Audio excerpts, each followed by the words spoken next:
Bom dia a todos. Vamos começar a nossa live. Procurar o Dr. Hugo. Dr. Hugo, apareça para a gente começar. Bom dia, bom dia.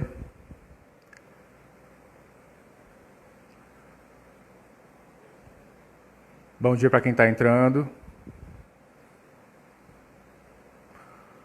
Dr. Hugo, dê só um aceno para mim para eu poder chamar o senhor.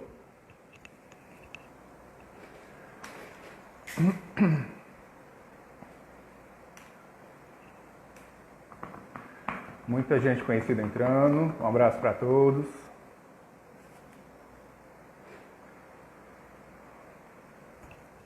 Vocês estão me ouvindo bem? Todo mundo está ouvindo?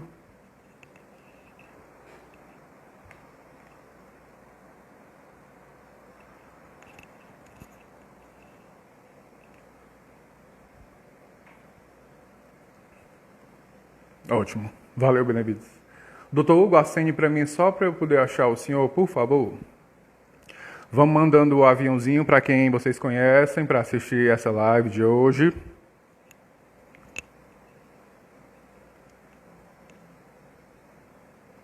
Pronto.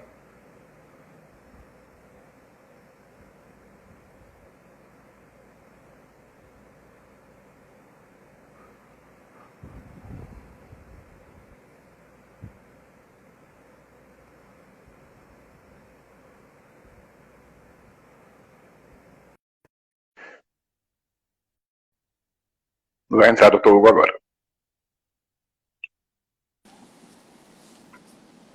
Bom dia, Dr. Hugo, tudo bem? Bom dia, Jorge, tudo bem? Tudo ótimo. Vamos começar, né? Vamos. Ainda bem que deu certo. Tomara que continue dando certo, né? A transmissão. Vai Pessoal, bom dia. Bom dia a todos. Eu sou o Jorge, né? Eu sou fonoaudiólogo do CRIO desde 2006. E Dr. Hugo, se apresente, né? Você já é muito conhecido, mas pode se apresentar também. Eu sou cirurgião de cabeça e pescoço, né, de formação, e sou médico do CRIO já há quase 11 anos, e minha formação eu sou paulista, né, fiz minha formação na USP, e desde 2009 eu estou em Fortaleza, cuidando e atendendo aí os pacientes daqui, né, da nossa região. Pronto. Para quem não sabe, o Dr. Hugo é um dos médicos mais queridos do CRIO, tá certo, né, Dr. Hugo? Fico feliz, é você. Eu digo você que é. Que é isso. Vamos lá. Pessoal, então, para estar iniciando a nossa live, esse mês de julho, né, é um mês, assim, muito relevante, né, para a fonoaudiologia, para os cirurgiões de cabeça e pescoço, para os otorrinos, para toda uma equipe multidisciplinar, né? O Julho Verde é uma campanha nacional, né, de prevenção contra o câncer de cabeça e pescoço. Falando um pouquinho do histórico do Julho Verde, desde 2014, se eu estiver errado, me corrija, doutor Hugo. Desde 2014, né, foi lançado o dia 27 de julho, sendo o Dia Mundial contra a luta do câncer de cabeça e pescoço, né? Isso. Em 2015, a Sociedade Brasileira, doutor Hugo, aderiu, criou o nome Julho Verde, não foi isso? Isso. Inicialmente, houve uma reunião internacional, né, de todas uma federação com as sociedades de cirurgia de cabeça e pescoço do mundo inteiro.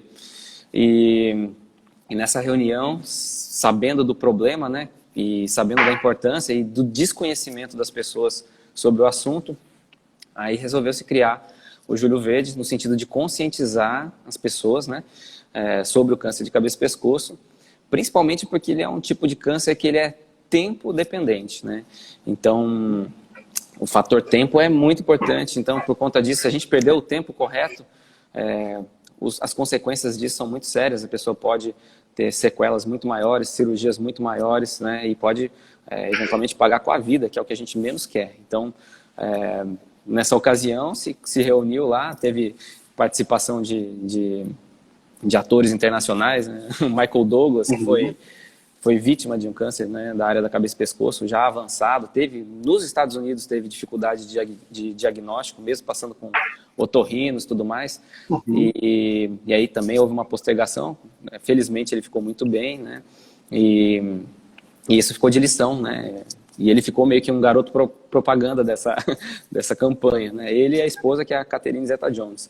Então, Isso mostrou um certo impacto da importância disso para o mundo.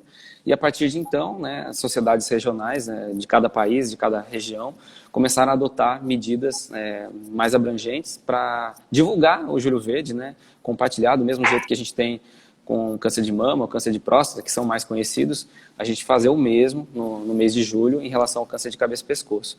E a Sociedade Brasileira, né, de Cirurgia de Cabeça e Pescoço criou aí o Júlio Verde. Por mais que seja uma campanha nova, né, doutor, digamos assim, é uma campanha também de extrema relevância e importância, né?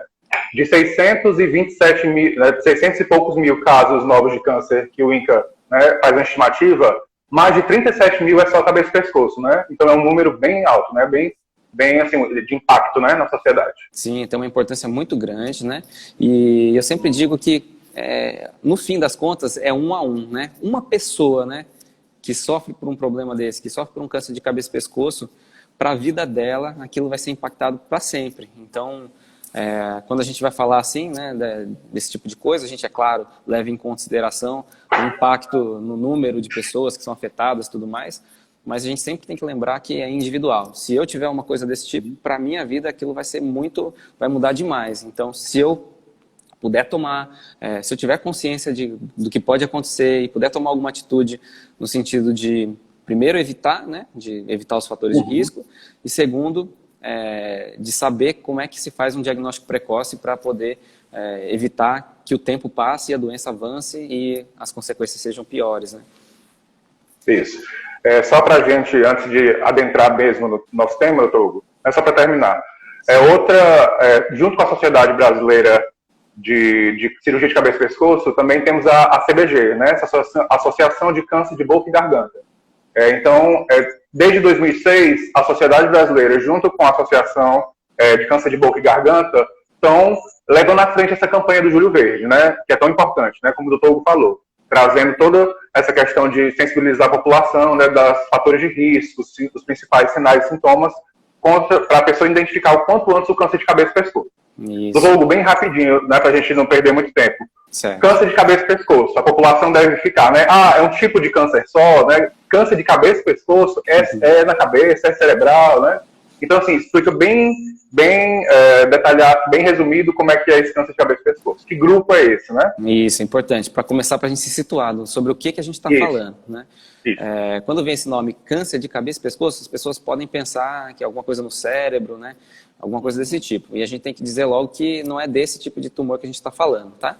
A gente está falando de tumores que acontecem na área que a gente chama de trato aéreo digestivo alto. Então, desde a região da boca, né, e passando pela região da língua, das bochechas, das gengivas, do fundo da garganta. A gente vai falar também um pouquinho sobre a região mais a fundo, que é a laringe hoje, né, que é onde ficam as pregas vocais, e ali é a área que pode acontecer esse tipo de tumor que a gente está falando, né, e também a parte alimentar, né. Então a faringe, ela é uma área do fundo da garganta que passa o ar e passam os alimentos. Então, seguindo adiante essa área da faringe, que a gente chama de hipofaringe, lá embaixo, né, da garganta, e já vamos seguindo em direção ao esôfago, que é o tubo por onde passa a comida. Então, essa área também pode ser sede desses tipos de cânceres, né? E a gente também vai aproveitar e vai falar um pouquinho sobre, nas semanas seguintes, aí, sobre câncer de tireoide, que também pode acometer a região do pescoço, e câncer de pele. Apesar de não ser o foco principal do Júlio Verde, né, o foco principal são essas doenças aí que a gente falou inicialmente, né, de boca, faringe, laringe, porque essa sim, o tempo faz muita diferença, né? Mas esses outros assuntos a gente também vai conversar um pouco, tá? Ótimo. Só para também as pessoas se contextualizarem, doutor Hugo, vão ser 4 lives, não é isso? Então, durante toda segunda-feira do mês de julho, a gente vai estar fazendo live sobre o câncer de cabeça e pescoço, não é isso? Isso. A intenção é essa. Primeiro, primordial é a gente informar, né? Passar a informação adiante para as pessoas. Então, se você que está assistindo aí a live quer ajudar nisso, agora é fácil. É só clicar no aviãozinho aí, compartilha ela, passa a informação para frente, porque a intenção é essa, é divulgar, que as pessoas conheçam isso. Se alguém passar por isso, se alguém da família, ou algum amigo, ou alguma pessoa tiver numa situação parecida, para que ela saiba como agir e e ganhar vida, ganhar saúde, né? Ótimo. Então, o tema de hoje é rouquidão persistente, né? Que casa totalmente com câncer de laringe, né, doutor? Isso. Então, pronto. Então, falando bem por cima, assim, o câncer de laringe, para quem não sabe o que é laringe, né, pessoal? É como se fosse uma caixinha da voz, né? O doutor acabou de falar. Dentro dela tem as cordas vocais, e é onde a gente produz voz. Uma das funções da laringe é a produção vocal. Outra produção da laringe também é por onde a respiração passa pela laringe, né? Vem do pulmão, passa pela laringe, tráquea e laringe até chegar no nariz e na boca, né? O que mais que a gente pode falar da laringe? Além da função de deglutição e respiração. Então, a laringe, ela tem, assim, essa região aqui do gogó, né? Como o Jorge falou. E no dia a dia a gente não está lembrando muito disso, né? Até que algum problema possa acontecer, né? Então, a principal função da laringe, por incrível que pareça, não é a voz, não é falar, né? Apesar de que pra gente é de altíssima importância. Mas a principal função dela é, no fim das contas, a comida e os alimentos não caírem no pulmão. É uma proteção. Então, as pregas vocais ficam lá e elas se fecham e existe todo um sistema ali para coordenar isso, né? Muito bonito, muito complexo, né? E que evita que a gente aspire tanto os líquidos quanto os sólidos, né? Então a principal função da laringe é essa, é proteger as vias aéreas, que a gente chama, proteger para que nossos alimentos e nossos líquidos caiam no canto certo e não vão para o canto errado, tá? Porque isso poderia causar uma pneumonia, tá? Que é a famosa disfagia, né? Isso, e aí também pode, no caso, ele tem a ver com a função de deglutição, de engolir, né? E também com a função da fala, porque também aí o Jorge, que é fonoaudiólogo, pode falar até melhor sobre isso. Então, todo um estudo, tudo sobre a nossa comunicação, e muita coisa está na voz, né? Então, a gente preservar e cuidar da voz é uma coisa extremamente importante, né? Não é só para os cantores. Uma das nossas identidades, para quem não sabe, é a voz, né? Então, a voz a gente consegue lembrar escutou a voz de alguém, né? Seja num áudio, seja por telefone, é tal pessoa, né? Então, o timbre diferente, né? As entonações diferentes que cada um tem, não deixa de ser uma forma de identificar. E isso que torna essa voz que a gente está comentando uma coisa bonita, né?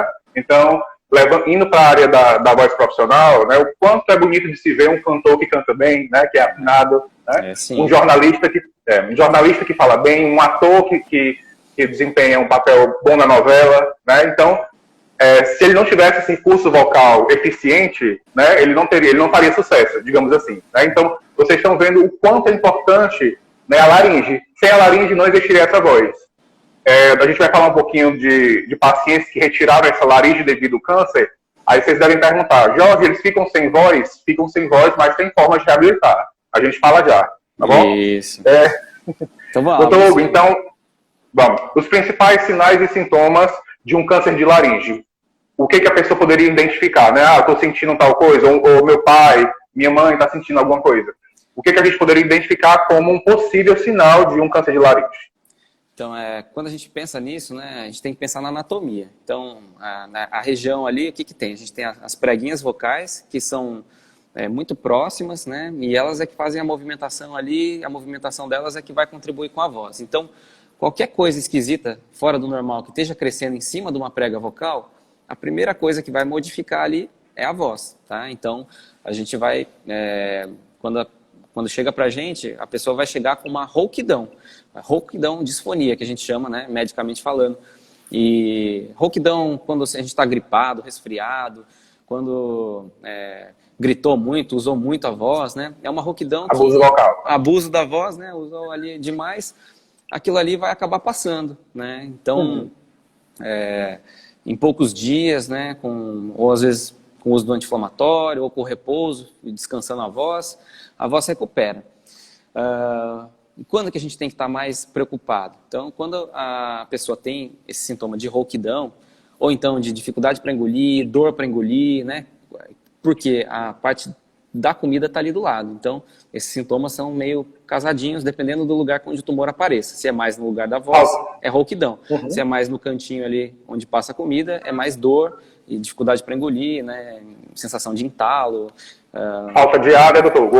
Outro sinal também, né? Falta de ar. Isso. Quando o tumor está muito, já está com um volume maior, a passagem do ar é por ali, para os pulmões. Então, o tumor que está crescendo por ali, ele vai tomar um volume e vai dificultar a passagem do ar. Então, é um sintoma também, mas a pessoa já ficou rouca, já teve outras coisas antes, tá? É um sintoma mais, vamos dizer, doenças mais avançadas chegam a ter falta de ar.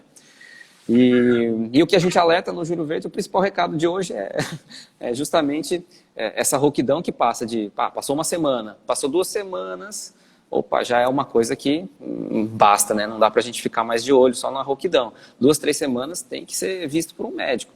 Por quê? Se fosse um resfriado, uma gripe, a maioria das vezes passa sozinho.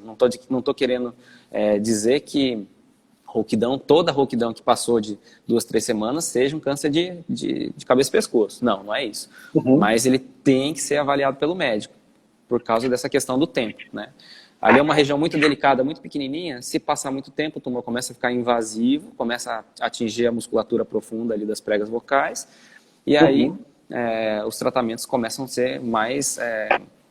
com uma chance maior de sequela e menor chance de cura, né? Por isso que esses sintomas aí, a alerta é sobre isso, né? Rouquidão. Por isso a importância do diagnóstico precoce, né? Isso, não é para ficar enrolando mais, né? Não é para ficar deixando passar mais tempo. Tem que tomar uma atitude, tem que ter coragem, né? Que é um dos lemas aí da campanha desse ano. E ir atrás de ver o que é. Pronto. Então, os principais sinais que a gente tem que estar alerta, pessoal.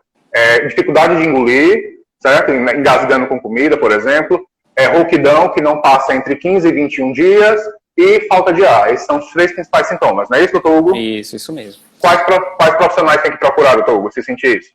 Então, o profissional que vai que vai avaliar, né, a questão de rouquidão, basicamente são 2. Ou o otorrino, laringologista, né, que também é muito acostumado com essa questão, ou o cirurgião de cabeça e pescoço, tá certo? Se a pessoa já fuma, já tem esse antecedente de ser fumante, eu acho que pode ir direto para o cirurgião de cabeça e pescoço, né, porque a gente está mais acostumado a tratar de câncer de laringe, né, de modo geral.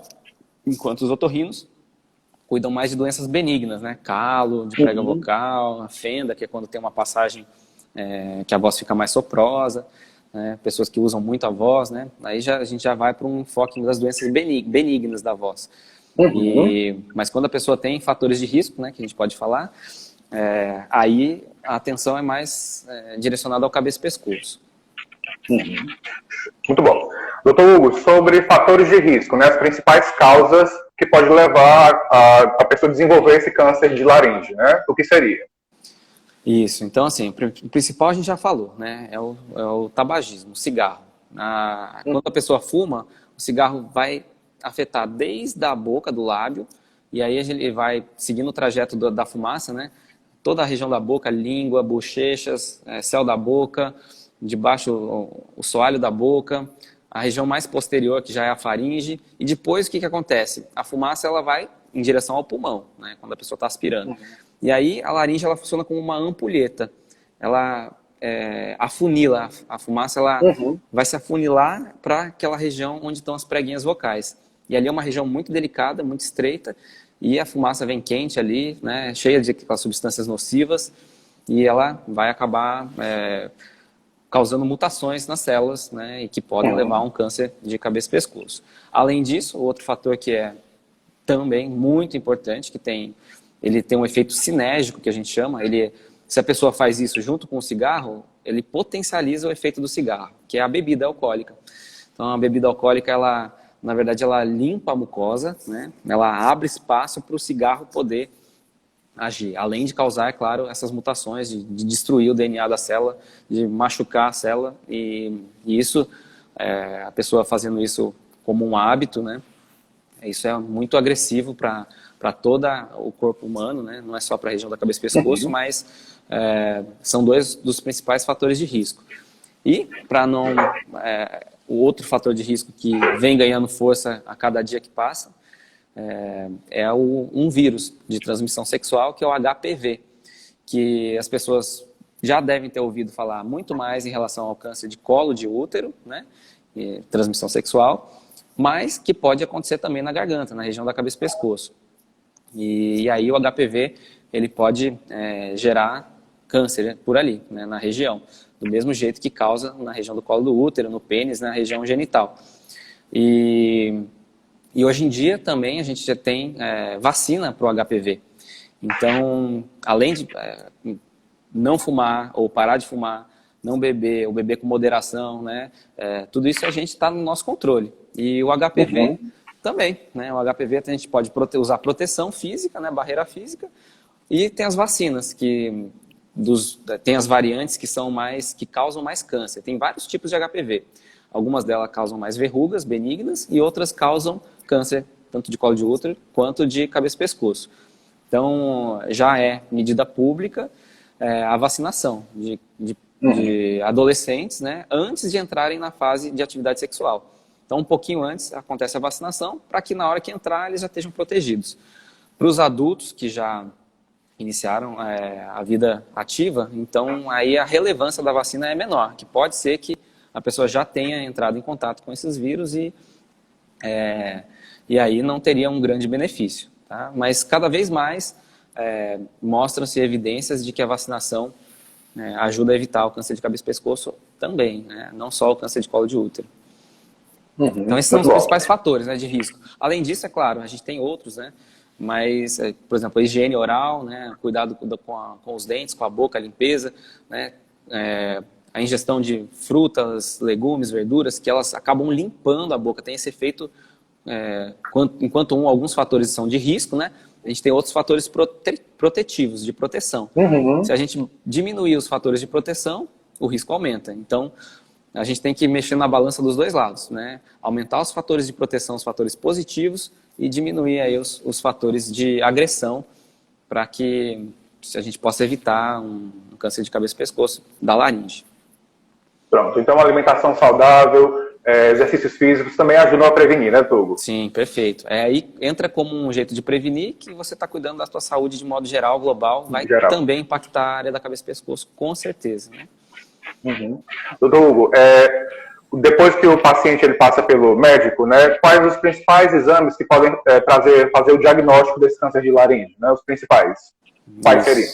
Pergunta fundamental também, muito interessante para as pessoas entenderem como é que funciona, tá? Parece um bicho de 7 cabeças quando a gente vai falar em laringe, né? Mas depois quando a gente vai conversando, eu acredito que as pessoas vão se situando e vão entendendo melhor, né, como é que funcionam as coisas. Então, a laringe, ela fica aqui embaixo.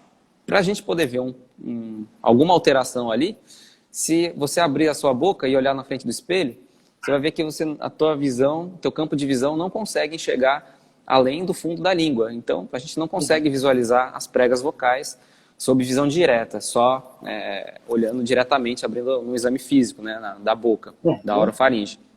Então, para isso, a gente precisa de um exame que vai enxergar além desse ponto, que é o exame de laringoscopia. A laringoscopia nada mais é do que um dispositivo que pode ser colocado pelo nariz, né, ou pela boca, e aí a pessoa que está examinando, o cirurgião de cabeça e pescoço, o otorrino, ou o médico que estiver fazendo o exame, ele vai olhar com essa câmera e vai enxergar o que está acontecendo por ali. Né? Se na prega vocal tem algum acidente, se tem algum carocinho ali dentro, se tem alguma coisa que está esquisita, se está infiltrando os tecidos, se está mais avermelhado, se está alguma coisa esbranquiçada, né?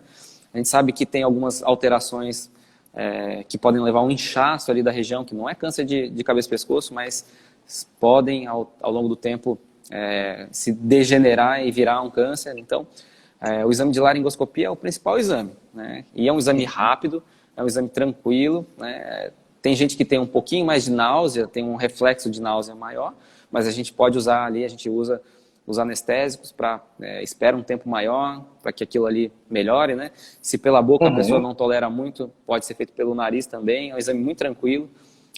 Digo porque já fiz em mim mesmo, né, para ver como é. Então, é um exame que não precisa de sedação, é feito com a pessoa acordada, e faz e vai para casa, é tranquilo, não tem maior dificuldade de fazer um exame desse tipo, tá? E outros exames que a gente pode ver, mas já são mais pensando numa pessoa que já tem a doença, né? E que a gente quer entender até onde ela vai, qual a extensão do tumor, se tem outras coisas, né? E aí seria uma tomografia da região do pescoço. A gente serve para a gente estadiar, que chama. Estadiar é ver qual estágio da doença. Então, se a doença está localizada só na região da laringe, se ela está invadindo algum tecido vizinho, se já está invadindo a cartilagem do gogó ali, da cartilagem da voz, se ela está invadindo os tecidos ali da alimentação, se ela tem se a pessoa já tem alguma metástase, né, que é quando o tumor sai de um canto e vai para outro, né? Então a gente precisa avaliar as laterais do pescoço, que é onde ele costuma se disseminar por uma questão de drenagem linfática. Então, quando nasce por ali, o tumor, essa área aqui é drenada para esses gânglios, para esses linfonodos da lateral do pescoço. Então, ali a gente toma muito cuidado também. Então, outro sinal importante de alerta é um nódulo, né, na região do pescoço que não desaparece. Então, passou lá também, mesma coisa, né? O tempo passou, 2, 3 semanas, a pessoa notou um caroço no pescoço, um nódulo, não está desaparecendo, procura o médico, tá? Às vezes pode ser um tumor que tenha nascido numa região da garganta e que não mexe com a voz, fica um pouco distante da prega vocal. E aí ele começa a crescer ali, às vezes ele se espalha primeiro, antes dele dar um sintoma local, né? Não vai dar rouquidão, não vai dar dor para comer, não vai dar dificuldade para comer, só vai dar isso quando ele tiver com um volume maior. E antes, às vezes ele aparece como um nódulo no pescoço. Então, também é fundamental que as pessoas estejam atentas para o próprio pescoço, né? E essa é muito simples, a gente está atento para o próprio corpo, a gente está se vendo, se sentindo, né? E essa atenção faz muita diferença, sempre, né? Na vida toda, não só na área da saúde, né? Faz com que a gente esteja mais presente, né? Mais consciente da nossa vida. A biópsia, doutor Hugo, é feita em qual momento? Quando é percebida alguma coisa estranha, né, na laringoscopia, pode ser feita nesse momento? Isso. A biópsia da região da laringe, ela já é uma... como é que funciona? Então, a gente precisa de uma comprovação para fazer qualquer tratamento. Se a gente está vendo alguma coisa ali, a gente precisa da biópsia. Ninguém vai fazer um tratamento com uma cirurgia, com uma quimioterapia, com uma radioterapia, sem antes, né, ter certeza de que aquilo realmente é um câncer, tá? Então, às vezes eu brinco, tem focinho de porco, rabinho de porco, né? Deve ser um porco, deve ser um câncer de laringe, mas mesmo assim a gente precisa de uma comprovação direta de que seja um câncer. Aí que tá, né? Para se fazer uma biópsia na região da laringe, né, é muito desconfortável fazer com a pessoa acordada, porque qualquer toquezinho ali vai desencadear um reflexo de tosse, a pessoa vai tossir, vai engasgar, vai ser ruim. Então, geralmente, a gente costuma fazer essas biópsias no centro cirúrgico, com anestesia geral. Então, a pessoa dorme gostoso ali, né? Vai estar inconsciente, não vai estar totalmente tranquila, e aí a gente faz a biópsia com um aparelho que a gente usa, né, para poder chegar até lá, com pinças bem delicadinhas, para se retirar um fragmento ali do tumor e mandar para análise para ver se é um câncer mesmo ou não, tá? Esse é o padrão. Eventualmente, pessoas que acabam fazendo o diagnóstico mais tardio, aí a importância do Júlio Verde, né, que é o que a gente não quer que aconteça. Então, se a pessoa tem um tumor que já é mais obstrutivo, ele já está entupindo a passagem do ar, aí a gente não consegue passar o tubo, né, o anestesista não consegue mais passar o tubo pelo caminho natural do ar. Então aí a gente, nesse caso, a gente acaba fazendo aquele aparelhinho, né, da traqueostomia, para que o paciente possa ficar respirando, e aí a gente vai lá e faz a biópsia, tá? Então, a biópsia funciona dessa forma, basicamente. Então, deu resultado positivo nessa biópsia, aí já vai para os tratamentos, né? Isso. Então, quais os principais tratamentos para o câncer de laringe? Então, como a gente falou, né? Isso, a gente tem, dependendo do estágio do tumor, da região do tumor, da posição, né, uma série de fatores, a gente vai decidir qual vai ser o melhor tratamento frente àquilo que está acontecendo. Então, a gente tem algumas armas, né, hoje em dia, para combater. Uma delas é a radioterapia, né? A radioterapia é radiação que é jogada na região do tumor para poder matar ali as células que estão se proliferando, né? A outra possibilidade é que a gente associe a radioterapia junto com a quimioterapia, para sensibilizar essas células para que a radioterapia tenha mais força. Então, pacientes que geralmente têm tumores maiores, né, mais volumosos, tem mais doença, aí a gente acaba usando essa combinação. E a outra possibilidade é a cirurgia, que ela pode ser feita de forma endoscópica, por dentro da garganta, sem cortes, quando os tumores são menores também, né, geralmente. E também pode ser feito cirurgias parciais, quando são mesma coisa, né, lesões, tumores que são, dependendo do jeito, da posição, a gente consegue fazer uma cirurgia que preserve a voz, né? Mais um motivo aí da campanha, tá certo? Que, infelizmente, ainda a gente recebe muitos pacientes vindo já com tumores avançados, em que não existe mais essa possibilidade pela extensão da doença. A gente não consegue, porque já pegou, às vezes, tanto tecido ali que a gente não consegue mais fazer tratamentos mais que preservem mais a função da voz. E aí fica, por último, o último caso seria a cirurgia de remoção total da laringe, que é a laringectomia total. E aí, nesse tipo de cirurgia, a gente faz uma traqueostomia, ou seja, a traqueia, que é o tubo do ar, ele fica conectado diretamente na pele. E o tubo por onde passa a comida, a gente fecha lá, reconstrói, né, e aí eles ficam desconectados, a parte da comida e a parte da respiração. E lembrando que a traqueostomia é definitiva, né, doutor Hugo, para quem fez laringectomia total. Né? Isso, até hoje a medicina não resolveu ainda esse problema, né? A gente tem estudos aí buscando uma solução melhor para isso, mas quando chega nesse ponto, né, aí a pessoa acaba perdendo aí a laringe, que é o que a gente, uma das coisas que a gente menos quer, né, que chegue a esse ponto. Claro, primeira coisa, não perder a vida, a gente sempre segue essa ordem, né, de importância. Primeiro é a cura, né, que a gente vai atrás, e segundo, preservar as funções, né, de voz, de deglutição, de engolir, e que são coisas muito importantes, né, na qualidade de vida da pessoa. Eu estou falando aqui, eu fico pensando nos pacientes meus, nossos, né, e todos os outros que já passaram por essa etapa. Eu acredito que eles gostariam muito de ter nos ouvido, né, isso que a gente está falando agora, no momento anterior. Talvez eles não tivessem chegado ao ponto que chegaram, né? Então, a gente vai fazendo essa live e eu vou reforçando essa importância do tempo, porque muda muito, né? Muda muito pra gente. Então, agilidade, busque logo o médico, marque logo a consulta, faça todo o esforço para que a gente não precise chegar a tratamentos assim mais com um impacto maior, né? Vão deixar mais sequelas, né? Isso, com mais sequelas. Então, saindo já da parte do tratamento, que momento o senhor já encaminha para a gente da reabilitação, para a equipe multidisciplinar? Então, depois que a gente tratou, né, tem alguns pacientes ainda que depois da cirurgia ainda precisam fazer radioquímio, dependendo, né, se tiverem disseminação já no pescoço, a gente precisa ainda, além disso, complementar o tratamento com outros, para que reduza o risco de uma recidiva. E aí, depois dessa fase, a gente vai começar a pensar na reabilitação, né, que é a recuperação da função, tanto de engolir quanto de falar. E aí, dessa parte, eu vou inverter o jogo aqui. Agora sou eu que vou perguntar um pouquinho para você. Pode perguntar. Porque, conta aí, como que funciona, Jorge? Um paciente que tirou aí a laringe, né, quais são as possibilidades, como é que faz para ele poder voltar a falar? Existe como é que é feito, quais são os caminhos, né, possíveis? Conta um pouquinho para a gente. Pronto, então, indo para os dois grandes grupos das laringectomias, as parciais e a total, né? Então, dentro das parciais, quais são as principais sequelas? A disfagia, né, que a gente conversou, que é essa dificuldade de engolir, né? Então, o paciente, quando ele vem da cirurgia, ele vem com sonda, né? Então, a gente vai reabilitar esse paciente, né? Vai ensinar novas técnicas, compensações, para poder reabilitar essa deglutição, ele voltar a se alimentar pela boca e a gente tirar a sonda. Né? E a segunda coisa é a questão vocal. Então, dependendo do tipo de cirurgia que ele fez dentro dessas parciais, o paciente ele vai vir com a rouquidão, né?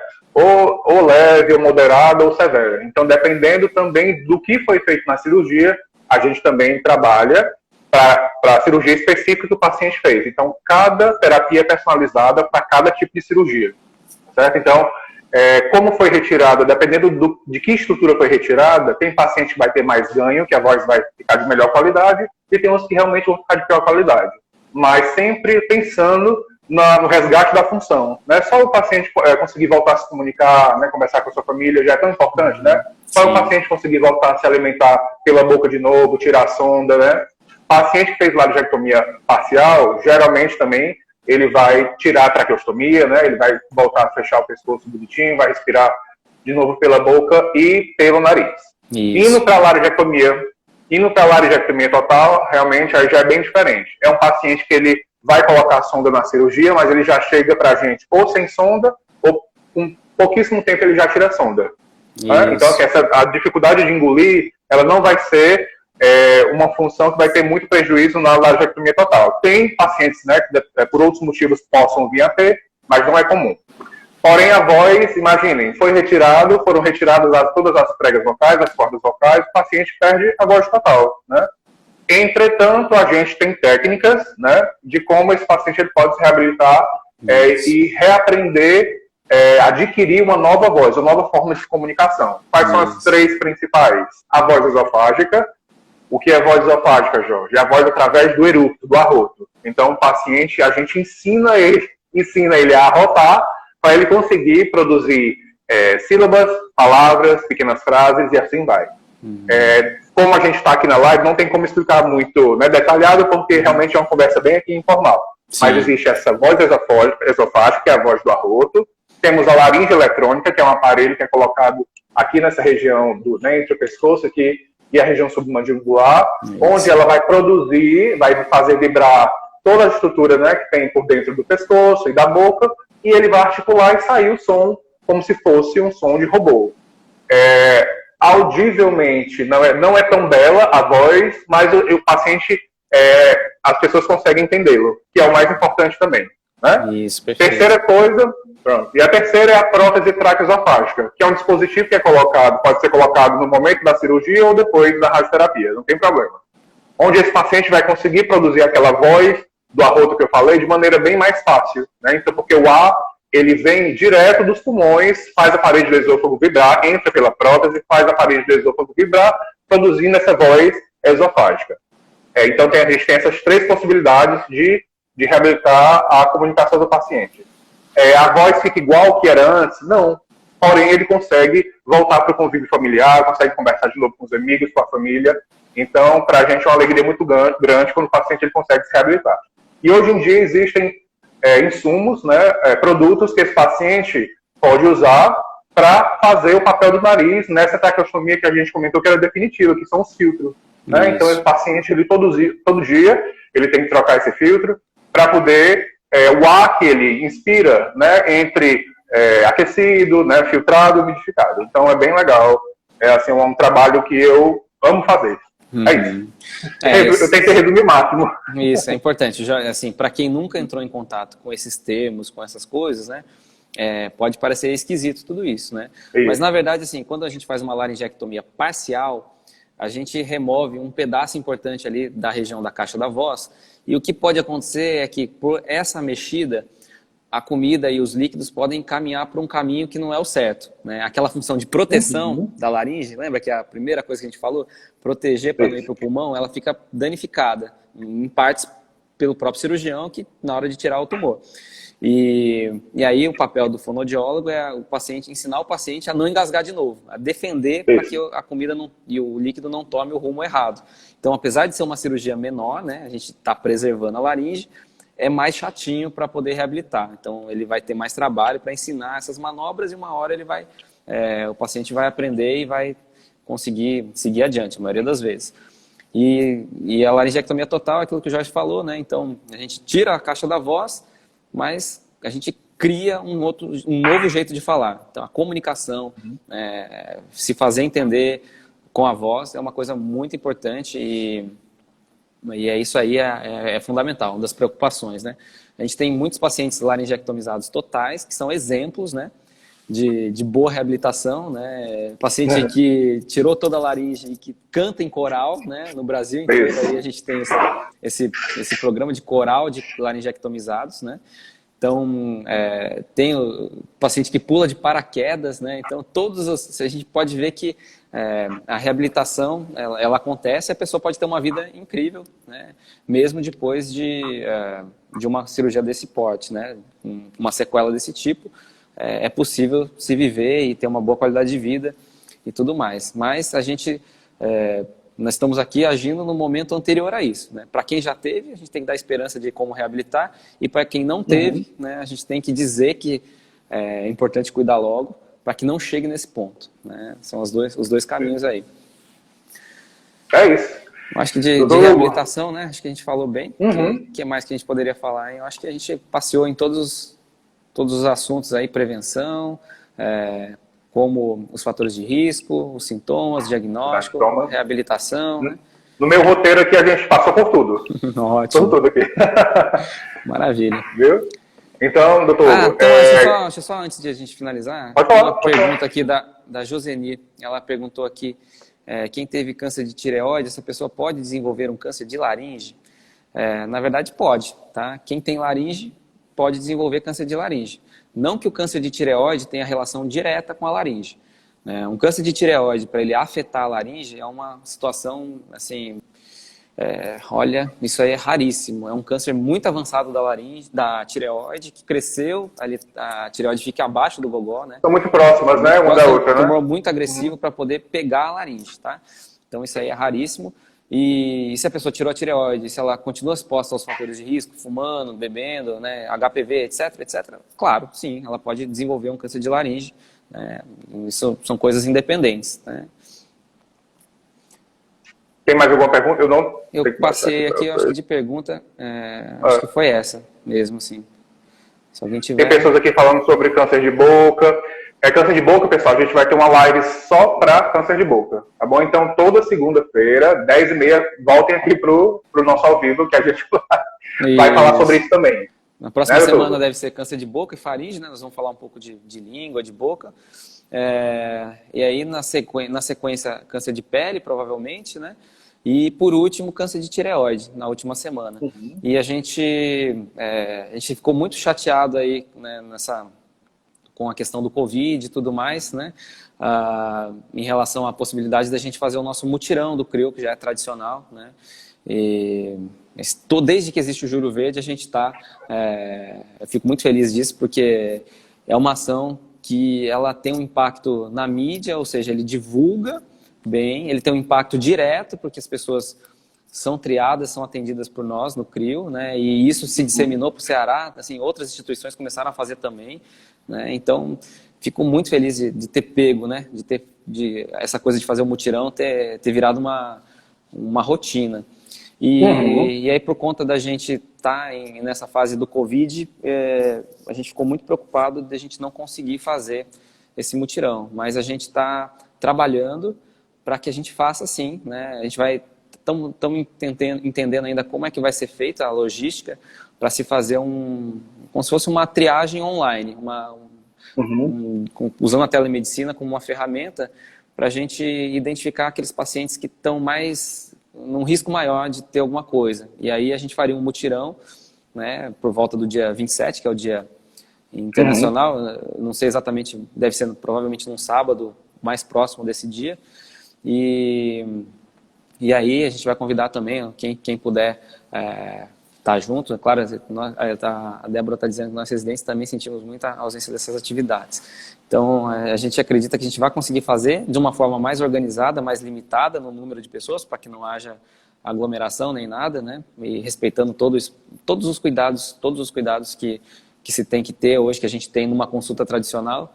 A gente deve fazer isso daí, provavelmente ao fim do mês, né, com um número limitado de pessoas que a gente vai acabar selecionando aí dessa forma aí online, tá? A gente vai trabalhar para isso e nas próximas semanas a gente confirma sobre esse mutirão. Muito bom. Doutor, só para reforçar, a equipe de reabilitação, a multidisciplinar, não é só o fono não, tá, pessoal? Então é toda uma equipe, né? Então, dentro aí da equipe está fisioterapeuta, psicólogo, né, terapeuta ocupacional, assistente social, enfermeiro, que mais? É tanta gente que eu não vou lembrar agora. Então, assim, é uma vasta equipe, todo mundo trabalhando, né, sinergicamente para o bem do paciente, para a reabilitação do paciente de uma forma geral. Isso. Certo? Todos esses passos, todos esses elos são importantíssimos. Se falta um dentista, um pessoal do grupo da odonto, na hora de fazer a radioterapia vai ter problema. Né? O cuidado com a boca, depois lá para frente vai ter problema. O psicólogo está junto com a família ali, está junto com o paciente, né? É muita perda de coisas, né? Perdeu a voz, meu Deus, isso é um impacto psicológico muito grande. Então, esse apoio de todas as frentes, da enfermagem, da fono, nutrição, super importante também. É essencial, vai usar sonda, às vezes na hora que voltar a comer, a dieta tem que ter um grau calórico e proteico maior, suplementação. Então, Aproveito aqui para dar parabéns para a equipe, né? e agradecer por termos uma equipe multidisciplinar tão competente lá no CRIO e que cuida de todos esses elos aí, que no final das contas o nosso foco principal é a saúde, né, de quem está passando por uma situação tão séria às vezes, né? Delicada, né? Isso. É isso, pessoal. O telefone de contato para o ambulatório do CRIO, para quem não sabe, é 3521 1526, 3521 1530. Então liga aí, conversa, né, para a gente poder possibilitar essa questão de uma consulta, né, doutor Hugo? Isso. CRIO é uma instituição que eu gosto demais de trabalhar e que ajuda muita gente, né? Agora que a gente passou aí por esse período tão crítico, agora as pessoas estão voltando a se cuidar, mas em relação ao câncer a gente não pode esperar, né? O recado é esse. Então, se cuidem, procurem um médico, né? A live está aqui, mas ela pode atingir gente no país inteiro. Então, serve o recado para qualquer lugar. Se você está aí na sua região, está com uma dificuldade, está sentindo esses sintomas, a rouquidão não está melhorando, está sentindo dificuldade para engolir, tudo, não deixe passar tempo, tá? Deu 2, 3 semanas, procure o médico, tá bom? O recado principal aí do dia. Pronto, doutor Hugo, vamos encerrando por aqui, né? Ainda temos mais 3 encontros, tá bom? Mas de antemão, eu agradeço, né, a sua disponibilidade, sempre muito disponível, sempre sendo esse profissional nota 10. Quer falar, Cecília?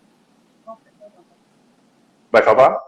Pronto, doutor Hugo, então até a próxima segunda-feira, tá bom? Tá e bem. Todo mundo aqui segunda-feira de novo, 10h30. A Joela a gente vai passar salva, né, no CRIO, no Instagram. A Cecília disse que vai salvar, para quem não assistiu. Ótimo. Então tá bem. Muito tá obrigado, bom? então. Eu Obrigado, que agradeço a Hugo. oportunidade. Um abraço grande. Bom dia aí. Um abraço. Tchau, tchau. Bom dia.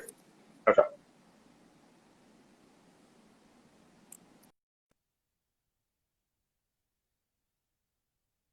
Vamos.